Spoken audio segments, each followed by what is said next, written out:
షర్మిల ప్రజా ప్రస్థాన యాత్రలో రైతులు తమ గోడును వెళ్లబోసుకుంటున్నారు. గంగిరెడ్డి పాలనలో కరెంటు కోతలతో ఎండిపోయిన పంటలను రైతులు షర్మిలకు చూపించారు. విద్యుత్ సరఫరాలో ప్రభుత్వం చూపిస్తున్న నిర్లక్ష్యం తమ పాలిట శాపంగా మారిందని రైతులు వాపోయారు. పెట్టుబడి ఖర్చులు, ఆదాయం గురించి తెలుసుకున్న షర్మిల ముందు చూపు కొరవడిన పాలకుల వల్లే ఈ సమస్య వచ్చిందని ఆవేదన వ్యక్తం చేశారు. త్వరలోనే రైతన్న రాజ్యం వస్తుందని భరోసా ఇచ్చి ముందుకు కదిలారు షర్మిల.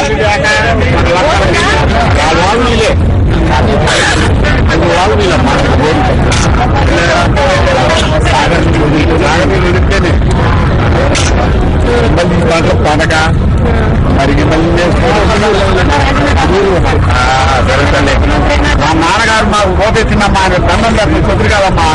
మాకు లోన్ ఇచ్చిండు, ఇల్లు కట్టుకున్నాం. మధ్యలో మట్టుకు మళ్ళీ ఇది ఒక ప్రాబ్లం కానీ ఆయన దండం మహాన్ పోవడమ్మా. అది ఆయన దండం పెట్టచ్చమ్మా. అది మేము అప్పుడు కానీ అసలు ఎప్పుడు మా మద్దతు ధర కూడా వస్తుంది, నీళ్ళు వస్తాయి, కరెంట్ వస్తుంది.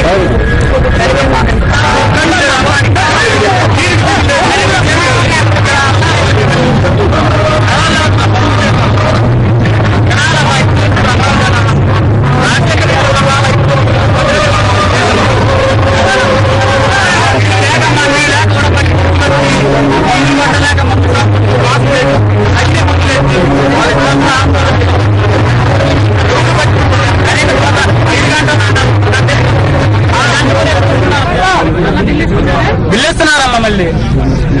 అదే అంటే అధికారులు ఆందోళన చేస్తే నీ ఇష్టం చెప్పుకో. అది ఆందోళన కరెంట్ 5 గంటలు అన్నారు. 5 గంటలు కాదు, 2 గంటలు కూడా. ఆ 2 గంటలు కూడా ఎప్పుడు ఇస్తున్నారు అర్థం కాదు. చెవులు ఎందుకు పోతున్నాయి, మరోదాట్లు ఎందుకు పోతున్నాం పట్ట ఇంజన్లు పెట్టి పోని చెప్పమ్మా. పూజ చేసుకొని ఇంజన్ ఇవ్వట్లేదమ్మా ఆడవాళ్ళకి.